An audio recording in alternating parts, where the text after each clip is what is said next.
The Florida State Athletic Director has fully endorsed Mike Norvell, but there's a catch.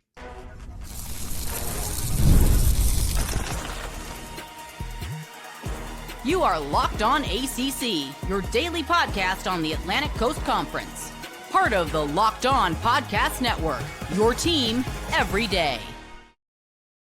What a weekend in college football. I come to you humbled after Miami's first loss. I am Alex Donno from Locked On Canes. He is Kenton Gibbs, former NC State defensive lineman and co-host of Locked On Wolfpack.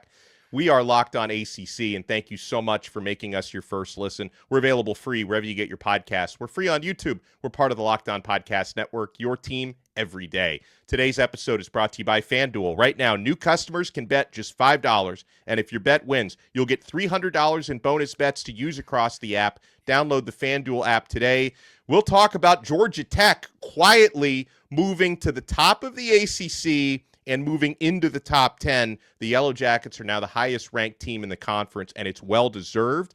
We'll talk about where Miami stands and how the margins have really shrunk after the Friday night loss to Louisville. But let's start off, Kenton, talking Florida State Seminoles. And I know we're going to be talking a lot of big picture stuff, but if we zoom in, this team just lost on the road at Stanford, something you and I certainly did not think that would happen, but our guest who's about to join us actually did think it could happen. I thought it was possible because of how Stanford ran the ball, but then when I found out that Michael Ford wasn't going to be available, I said, there's no way. There is no way they lose this football game. But where there's a will, where there's a Norvell, there's a way to lose a football game in the ACC. Because, I mean, this was an all-time stinker and an embarrassment for FSU on a level that I don't think anybody could possibly fathom besides our guest that we're about to bring on here. All right, so let's bring on Brian Smith from Locked On Seminoles. Now, Brian, despite the fact that Florida State has not won an ACC game since Mike Norvell was 42 years old, he just turned 44.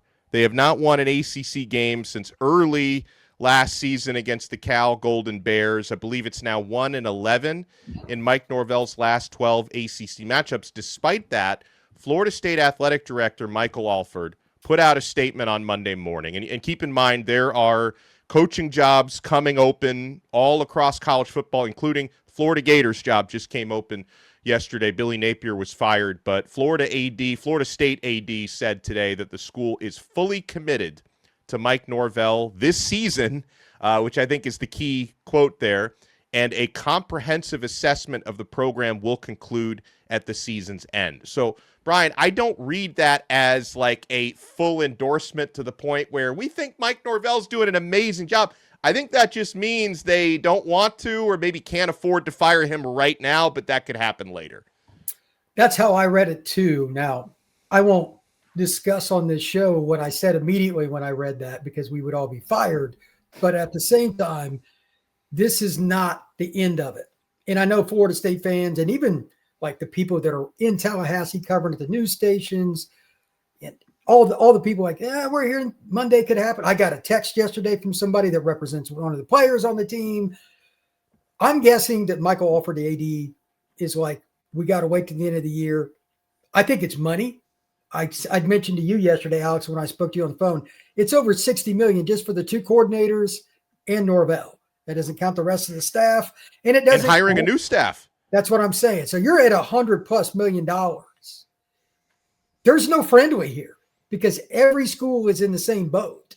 Let's say Lane Kiffin goes to Florida. They would not be in the same situation at FSU, but you still got to go out and hire somebody probably for $10 million a year because now the Ole Miss's bar has been raised.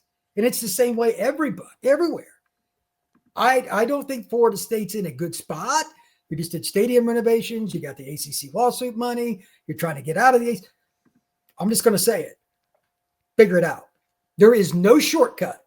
At the end of this season, Mike Norvell has to be terminated. That's it. If he doesn't, and I mean this in full honesty, I would not want to be offered to anybody in his family. Like, and I know that's awful. Don't go out in public. You're like your kids, grandkids, they're all going to get things said to them. That's going to happen. Don't do it. And it's, to be clear, it's not Alford's money. The boosters are going to have to pony up. And I'm seeing a lot, and I'm getting messages. we're not going to donate anymore. That gets awkward. You're going to lose either way you go, so you might as well pay him out. It's at that point. And this program is cratering. They've actually got a pretty good recruiting class right now. I happen to follow recruiting just a little bit. I will bet you that the scavengers, shall we say, are going to come a calling based on this statement. They're going to say, do you really want to play for this guy? They're going to be parents, 7-on-7 coaches, and other people around these recruits. They're like, yeah, you may have a relationship with Surtain or whoever it is. They got some pretty good assistants. But are you going to win there? They're 1-11 in their last 12 ACC games. Like Kenton, you've been on the good side and the bad side when you're at NC State. You know what it looks like, it feels like. Right now, you couldn't even relate remotely to what's happening at Florida State. No. NC State was perfect while you were there, but they're so far ahead of where Florida State's at right now during your tenure. Explain to somebody what it's like coming into a locker room after your second loss in a row. I mean, it's tough coming in after a second loss in a row in general, but I think the other part of why I can't relate to Florida State and what's going on there, NC State never had this type of expectation. NC State never had expectation. After you beat Bama, people were mentioning you as a playoff team. That 3-0 start, people were saying, oh, this is one of the best 10 teams in the country. And now they've fallen. By the way, Donno, I want to give you an interesting fact here because you said they ain't won a conference game since Norvell was 42. Even worse, I got an even worse stat for you. They have never led the Stanford Cardinals in terms of the ACC standings. Not a single day since Stanford has joined has Florida State football ever led, because last year, Stanford's first game in the ACC was a win against the Syracuse Orange in Syracuse. That was the Alec Ayamanor game. And they have never led them. So I want to ask you this, Brian, because we all know famine is one of the signs of the apocalypse. And when the boosters say, I'm not paying up no more, that's your university's famine. But what else is going on around that program that you're hearing to make it very clear there's no way this is redeemable? Even if they won out, you still can't bring Norvell back. Or is that not the case? Is there a world where potentially if they went out, you say, yeah, the buyout's is expensive. He's showing we might do a little Florida situation where we use the money we were going to buy you out with to put it in IL. What do you think is the situation there? What else are you seeing outside of the boosters? The problem that I have is this, just the way it works in North Florida. Those people, they're born there, they stay there, media included. They're diehards. People that cover Florida State by and large are diehards. It's most outlets, like everybody goes to different places because that's the job you get. The people that run War Chant, which is the OG of all these sites, that's like mid-90s. Like when the internet started, that was the dominant force. Those guys have always been super nice, even when something went sideways. They're no longer super nice. That's, to me, is the sign. These are grads, fans, people who live in Tallahassee, people that probably go hang out with administrators and coaches, play golf. No more. To me, that's the sign. When the local media turns, I don't care what program it is, you're in trouble. But at Florida State, that's really odd. People in North Florida are pretty chill. It's polar opposite of like where Donno used to live. In South Florida, nice person still might cuss you out. That ain't going to happen. That ain't going to happen in Tallahassee. Like, that's just a very chill. They have turned. Knowles 24/7. Check it out every day. Florida State fans, diehards. They've all written columns separately. He's got to go. Wow. If they keep him after this season, and then you got to have a press conference and all that, it will be Armageddon. And I feel bad for Alford because he's the poor guy that's got to go out on the microphone because he's the AD, but he's making a lot of money. I don't feel too bad for him. But he has to publicly state, we don't have the money, which he won't do because he won't want to tick off the boosters that he's still trying to change their mind. Yeah. That's the only question. Can you get the boosters to give you the money? It's the only thing that matters in Florida State football right now. That's awful, but that is the only thing that matters. I'm guessing right now they don't have it, and that's the problem. I don't know that, but I'll check with some sources. Maybe I'll come back on next week and we can discuss this further, but it's the only question. Because if you keep him going into next year, that is the definition of a death march. Recruiting will tank. Florida State Stadium, although it's beautiful now, they did a great job on renovations. attendance is going to tank. They are done. Florida State fans are 100% done with Mike Norvell. Well, another thing I want to ask Brian about on the other side, because even though Mike Norvell's not getting fired right now, I know Brian's got a hot board. So I would love to know who is on that hot board for the next coach. Plus, I want to get Kenton and Brian's take on Miami's loss to Louisville on Friday night. I certainly have opinions on it. You guys want to keep it locked right here. We are only getting started on this brand new episode of Locked On ACC.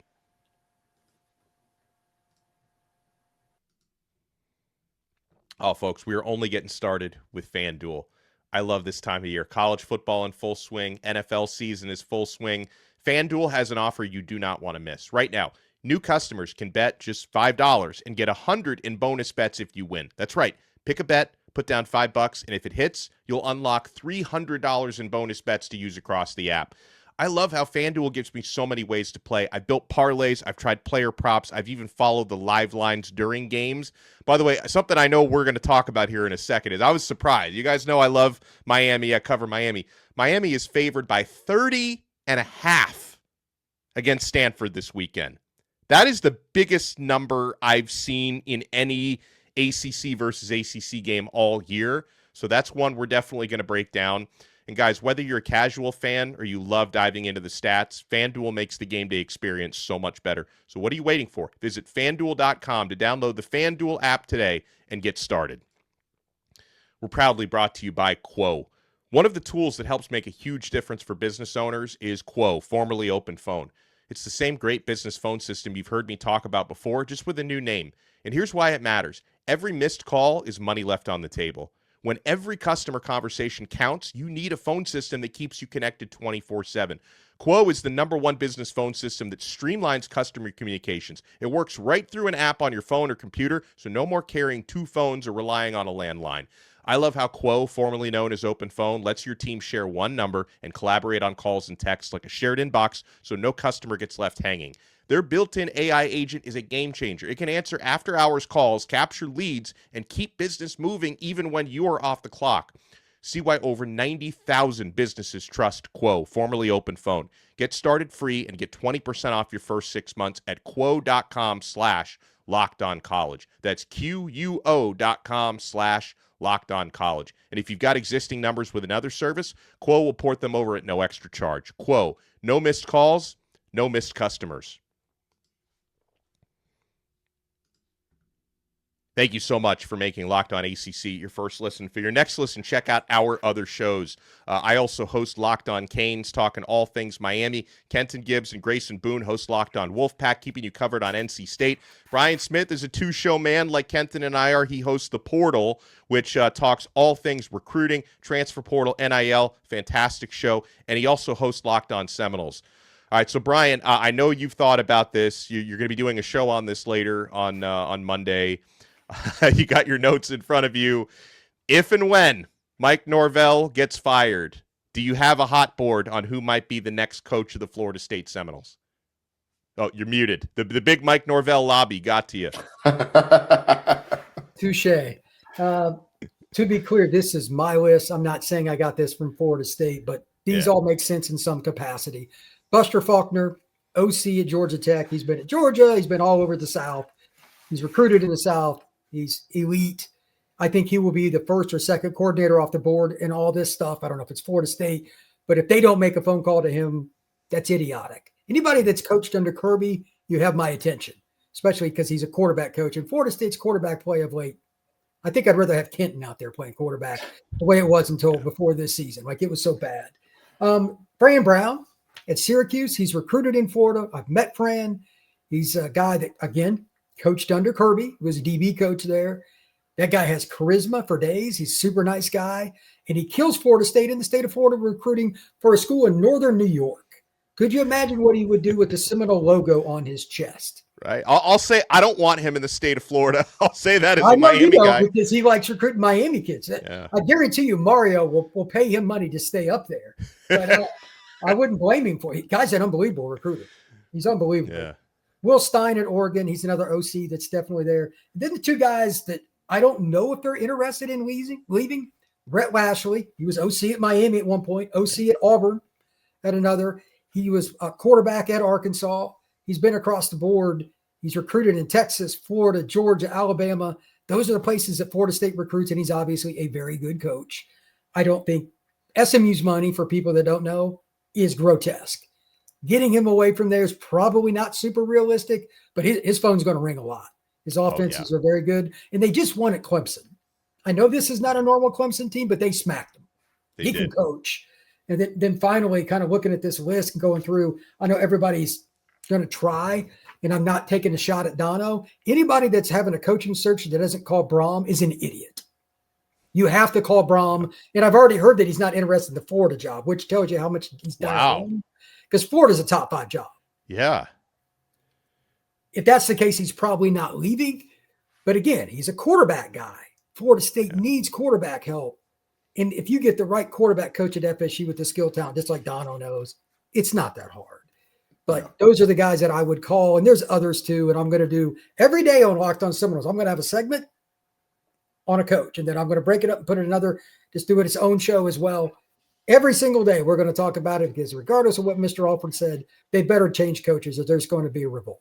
I got to ask you a quick follow-up, because, and this, FSU fans may not like me saying this. They may love me saying this. I don't know. But, I mean, any interest in Deion Sanders? I think with his recent health issues, again, I think he's just in a really bad spot for that, period. And I hope I'm wrong on that. But when you openly, unsolicited mention at a press conference that I can tell something's wrong with my leg again, that's not a good sign. No. So Deion, what is Deion? He's probably 58, something like that. He's not too old, but like blood clots, that's not going to make boosters warm and fuzzy about hiring him. So I hope he gets better, but I think he's at Colorado for the foreseeable future. Now, let me ask you this, okay? Because we talk about, you're only as faithful as your options are, as the great Jalen Rose once said. And when you look at the potential options for Florida State, they're dictated by how good of a job it is. But we've talked about this ad nauseum. This is one of the toughest job cycles ever if you are trying to land a big splash coach. And we know if you want to get Florida State boosters back on board, you want to get, the fans back on board, it's going to be tough to say, hey, we're hiring in a coordinator out of the group of 4 or the G6. How do you feel about it, right? So with that in mind, what do you think is the kind of level that you would say the Florida State job is here in comparison with some of the jobs that we've talked about being open off air, or the jobs that we know are open, like a Penn State and a Florida and things like that? Where would you rank it? Would you say, hey, it's right there in that top tier, or it's at the bottom of that top tier, or it's right below it? Where would you say? I think the 6 best jobs in college football, because remember, I'm a recruiting guy, are pretty straightforward. Texas, LSU, Bama, Georgia, Florida, and Ohio State. Those programs, it's just easier to recruit. And this is a talent acquisition business. So those are the 6. Penn State, Florida State, Notre Dame, Michigan, Miami. There's some schools in there right after, which what order you want to go with is up to you. But Florida State's one of those, because they're 15 minutes from the Georgia border. You're less than 2 hours from all kinds of talent. Just do a circle. It's in Panama City. And you got Jacksonville. You got the South Georgia public schools. It's insane how much talent is in the Panhandle. But at the same time, it's not the State U, which will probably tick off Florida State fans on my show. But Florida is. It's easier to win at Florida than it is Florida State. It's just true. Do they hire the right people? Florida has probably screwed that up more than any other school in college football history. Yep. They've only had 2 successful coaches in their tenure, and it's the University of Florida. That's ridiculous. But at the same time, if you get the right person at Florida State, you can roll. I mean, I'm not expecting Bobby Bowden here. That's one of the greatest tenures in any sport ever. But there's no reason you can't have a 5 to 8 year run. Like Fran Brown, if you give him the right resources, he's going to win 8 games or more every year. If they hire James Franklin, conservatively, 8 games or more every year. Will they do that, though? I keep hearing Florida State doesn't have the same money as some of the other schools. What does that mean? I need a definitive number. Like, what's the deal? And I don't have that. That's my only concern. Like, Miami's boosters are insane. If Florida State had that, Norvell would be fired right now, in my opinion. absolutely believe that, but he's not. So that gives me some pause. Well, I want to shift gears to Miami, who lost 24-21 against Louisville, which obviously from where I sit, guys, I've had a couple of disappointing Locked On Canes episodes since. First, I give a ton of credit to Jeff Brahm and Louisville. I mean, Miami defenders like Zechariah Poyser, safety, mentioned after the game. Louisville ran like 20 plays that Miami had never seen before, like stuff that was not on tape. So you talk about maximizing your bye week and maximizing the opportunity to try and keep your opponent off balance. Jeff Brahm did an incredible job. Louisville outcoached Miami. Like, there's no question about that. I felt like Miami just thought, we can do what we've done all year. We can line them up. We're going to win the majority of our 11 individual matchups on the field. We're going to win this game like we've done every other. It was not enough. There was not enough innovation. I think Miami's going to be forced to innovate now that they have 6 games on film. I think that the onus is now on them to show new wrinkles on the offensive side of the football. And then, of course, you guys know this, in a game where your quarterback throws 4 interceptions and you commit 9 penalties, you're going to lose like 95 to 100% of the time. In fact, the first 3 interceptions, Miami still could have and Beck actually threw a 5th that didn't count. It was wiped off for a penalty. But the first 3 interceptions that counted, Miami could have still overcome that. It was the 4th interception on a potential game-winning drive that they could not overcome. But at the end, though, Kenton, despite that, and listen, it's a Miami thing where fans get concerned that one loss is going to turn into 2, 3, 4 losses. Like, we've been down this road for the better part of 20 years. At the same time, Miami still has an opportunity to go 11-1 with the remaining games they're going to be favored in. And also, despite 4 interceptions and 9 penalties, they were still 30 yards away from winning the game with a walk-off touchdown. Yeah, so, Donno, I look at this game and like you said, credit to Brahm and company. Everything that we said they would have to do to win the game, they did. We talked about you've got to turn this team over. I mean, what more can you ask for in terms of turnovers? We said that the running game was going to have to get back to some type of form, and they were going to have to be balanced because you couldn't count on Miller Moss just to win you the game. Let me ask you, Donno, has there been a single game all year where any back has been as effective against Miami as Isaac Brown was in this game? None. That was the best performance any running back has had against Miami, and that includes Jeremiah Love. That was the best game a running back has had against Miami. And listen, people tell me I give too much love to Isaac Brown. Do we see now? Does it make sense to you all now? So with that in mind, the margins shrink for Miami, but the door is not closed at all. I mean, with all due respect, if you look at the ACC standings right now and you look at every single team that is ahead of Miami, here are the teams that are ahead of them. And mind you, I mean ahead of them as if they don't have a loss, because teams that are 3-1, I'm not going to say, oh, you're 1-1, so you're behind them. They've just played more conference games than you. But here are the teams that are undefeated in conference: SMU, Virginia, and Georgia Tech. With all due respect, I'm not saying that any of those teams are exponentially more talented than Miami, because they're not. And also, Miami has a chance to play some of those teams coming up for the rest of the year. Yeah, they play SMU in 2 weeks. Yeah. Exactly. So guess what? If you feel like, oh, we need to get a tie break, there's your moment. That's your deal. Yes, you're going to need some help. You're going to need either Virginia or Georgia Tech to lose. But Georgia Tech has shown time after time again they can play down to their opponent. And Virginia, I mean, they're the story of the conference right now. They're one of the best stories, one of the most quiet kept stories in the nation. But seeing what they've come from to where they are now is like, what? What is this?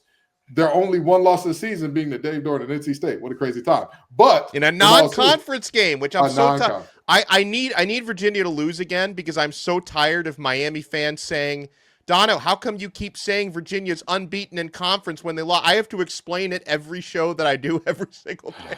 Trust me, as an NC State fan, I too am upset that was not a conference game. Yeah, right.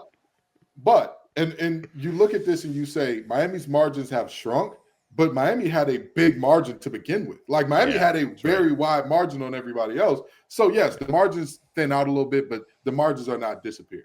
Yeah, I mean, the bottom line, and I'll let you speak after this, Brian, is Miami is still, and regardless of the conference slate, Miami is still a top 10 team So if they win, and not guaranteeing this happens, but if they win out and go 11-1, like they're going to get into the college football playoff, whether it's through a conference championship game or at large. Go ahead, Brian. This is the remaining schedule for Virginia: at North Carolina, at Cal, hosting Wake Forest, at Duke, hosting Virginia Tech. I mean, I figure they'll lose one of them, but that schedule is light. Yeah. If they're in the ACC title game, by the way, shout out to all their staff. May they all get as many awards as possible because it's Virginia, but they score enough and they've got an NFL running back. You screw around with them, they'll beat you to death. That's the best Virginia team I can remember since Danny Cannell and the Knowles lost them 30 years ago. Literally. How ironic, because they lost them again this year. So, yeah, that's the best Virginia team in 30 years. So, congrats to them. Yeah. Yeah, Well, I think Georgia Tech is the team that I would say, like, all right, now that's the team that Miami does not have. I think that margin has virtually disappeared because of how Georgia Tech has played. But even with them, again, you could take the team out of the Coastal. You cannot take the Coastal out of the team. And so we will see some Coastal chaos down the stretch. I am 1,000% sure of that. It's just whom is going to commit the chaos. Will it be Miami dropping another one that they shouldn't? Will it be Virginia continuing to be who they have been all season, which we're all waiting for that other shoe to drop? And they're like, hey, we're just dancing, having a good old time in the party. You ain't got to worry about us. Is it going to be Georgia Tech finally letting one slip after saying, oh, we can play with our food for a little while. We'll be okay. And then you look up like, oh, we just lost. You know, it's all a question of who can maintain who they're supposed to be versus who they've been so far this season. The Georgia Tech game against Duke outplayed them by a mile. Duke also outplayed themselves, was a little bit of an issue because every time they got to the red zone, they peed down their leg. Yeah, they should have won by 2 scores. Yeah, they should have. But that's why you play 60 minutes, though. Exactly. That's why you play 60 minutes. And remember, when we came into this game, the warning for Duke was, hey, guys, if you are going to do anything against this Georgia Tech team, you have to take care of the football. And who wins the turnover battle in this game? Georgia Tech. Georgia Tech. It's always that simple. 9 times out of 10, the turnover margin is going to give it away. And again, shout out to Key because, you know, he has coached his tail off this season. That team is physical. They're well coached. They're where they're supposed to be. And the analytics say that they're defying the odds because the analytics say they should be about 4-3 right now. But guess what? The analytics don't count for that final score. The analytics do not account for that at all. Well, the game is played on grass, not on paper. Oh, huge thank you to Brian Smith, Locked On Seminoles, and the Portal. Kenton and I, by the way, will continue. We'll talk a little bit more about the games this past weekend. And yeah, listen, Georgia Tech, obviously Duke made mistakes, but Georgia Tech is always taking advantage when their opponents do that. You want to keep it locked right here. We're not done yet on this brand new episode of Locked On ACC.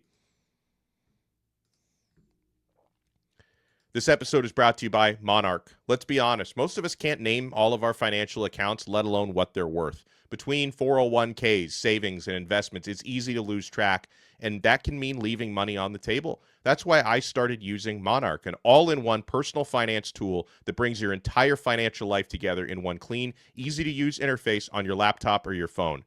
Monarch has helped me organize my accounts, track my spending, and get a better handle on my investments without having to touch a spreadsheet. Guys, this insight is so valuable. Do not let financial opportunities slip through the cracks. Use code LOCKEDONCollege at monarch.com for 50% off your first year. That's monarch.com, code LOCKEDONCollege for half off your first year. Thank you so much for making Locked On ACC your first listen. And by the way, Kenton, I want to circle back to what I mentioned during the FanDuel spot earlier. Like I was shocked to see that Miami is a 30.5-point favorite at home against Stanford. And Liz, I can understand the thinking of Miami's got a lot more talent. Miami's at home. Stanford has to travel east. And Miami's probably going to be playing very angry after losing their first game. But I don't think I've seen a number, I'm 99% sure I haven't, in any ACC versus ACC game. I haven't seen a spread that big all season long. And even this past weekend, Kenton, Ohio State played arguably the worst team in the Big Ten. They played against Wisconsin, and it was a 25.5-point spread. 30.5 point spread, Miami versus Stanford is massive. Here's my only problem with this. This Stanford team at this point, I hate to say it, they're becoming a little underrated. People are starting to disrespect this team a little bit. And I have to give Stanford their props. I have to give Frank Reich his props. They are coaching physicality. They are coaching a team that will punch people in the mouth. And everybody comes in thinking, oh, these are the nerds. They're not these guys. We got one group of nerds that are good, and they're in Durham. We're not worried about this group of nerds. You can't worry about two nerds in one conference, Donno. Everybody knows that. And lo and behold, you look up, and all of a sudden, you see one of those big old backs they got running all over you. It is a fact of life that Miami will always have more talent than the Stanford. That's just the deal, right? You talk about where they recruit at. You talk about academic rigor. You talk about all these things that go into, okay, you just can't really, I mean, you're up against a rock and a hard place. And some fortunate booster, we believe that it is by someone by the name of Fandrew Muck or something along those lines that gave $50 million. We're still trying to find who did this. But, Stanford is headed in the right direction. I don't think they'll win this game. I think they covered 30. I think, same here. And I don't mean that as any disrespect to Miami. I think Miami's going to win, but 30.5, it's a huge spread. And you could dominate a game and still have a bad beat backdoor cover on 30. Right? Like Miami could dominate the game thoroughly and win by 24 points, Exactly. So, that is a ridiculous line in my opinion, especially with, again, a Stanford team that just beat Florida State, that just showed you, hey, we've got the goods, we've got what it takes. We can compete at a high level, even though we would say, yay, Florida State ain't won a game in conference in quite some time and all that good stuff. That is a Stanford team that's shown we're scrappy, we can compete, we're going to fight. We might not win every game, but we're going to fight every single game. And you know what? They're putting good things on film. So I think that's a very, very big line. Yeah. Well, as we mentioned, Georgia Tech beat Duke on the road 27-18. So GT has moved up to number 7 nationally, and they're at the top of the ACC standings. I mean, is the conference now theirs to lose, Kenton, or is there just so much chaos to be expected in the ACC? We need a few more weeks of clarity. Donno, let me ask you something. In these last 4 games, or in these last 4 conference games they got, which one do you think Georgia Tech is not favored in by double digits? Syracuse. That should be double digits. NC State. That one may be the one where they're not favored by. Oh no, I know which one it is. NC State probably double digits. Yeah. Okay, Boston College. Double digits, maybe triple digits. Pitt may be the one where it's a single digit. So they're going to be favored in every single game. 3 of the 4 by double digits. Yeah. This is absolutely their conference to lose. Even if they won all of those games, even if they underwhelmed by a mile, played down to their opponent in each one and won each one by a field goal. What then happens if they win each one by a field goal and then get blasted by UGA? They're still in the conference championship. They're still, exactly. Yeah. None of those teams, even if those teams beat them, even if you lose to a Pitt, is Pitt going to knock you out of the conference championship game? Unfortunately, that is not how history will remember this moment. That is just where we are in terms of conference standings. Pitt is not in a position to where even if they were to do their big one for the rest of the season and show up and show out, they still would not be in a position to, knock them out potentially, and unless they win out. Pitt would have to win out, and that's a tall order. I mean, with all due respect, you're playing with a true freshman, and you're saying, hey, I'm expecting you to win the rest of your games in the ACC, and you've got to beat this Georgia Tech team that we know when they see a number by your name, Georgia Tech turns into a whole different team, and you've got to beat Georgia Tech and Miami to end the season. So that's what Pitt has to do to get in. With all due respect, Pitt, y'all have been fantastic. Y'all have played above y'all heads, especially without Eli Holstein, after replacing Eli Holstein. I don't think that they have the goods to beat both, Miami and Georgia Tech going down the stretch. I think they could pull off one or the other. They could pull it off. I don't think that they will. I think they can. But yeah. So Georgia Tech, the conference is absolutely theirs. They're rolling downhill right now. They're a bowling ball of butcher knives. All Key has to do, keep your foot on the gas. Do not let up, and you'll be fine. But if y'all start reading the press clippings and Haynes King starts saying, yeah, I am a good thrower of the football. Yeah, I can do that really well. Hold on now, player. Hold on. Wait a minute. You'll be in a little bit of trouble. That's well said, as always. Huge thanks to Kenton Gibbs. Check him out at TGIF_Kenton on X. Check him out at Locked On Wolfpack. Thanks again to Brian Smith from Locked On Seminoles and the Portal Pod for joining us. I am Alex Donno from Locked On Canes at Alex Donno on X. And we'll talk to you next time on another episode of Locked On ACC. We are part of the awesome Locked On Podcast Network. Your team every day.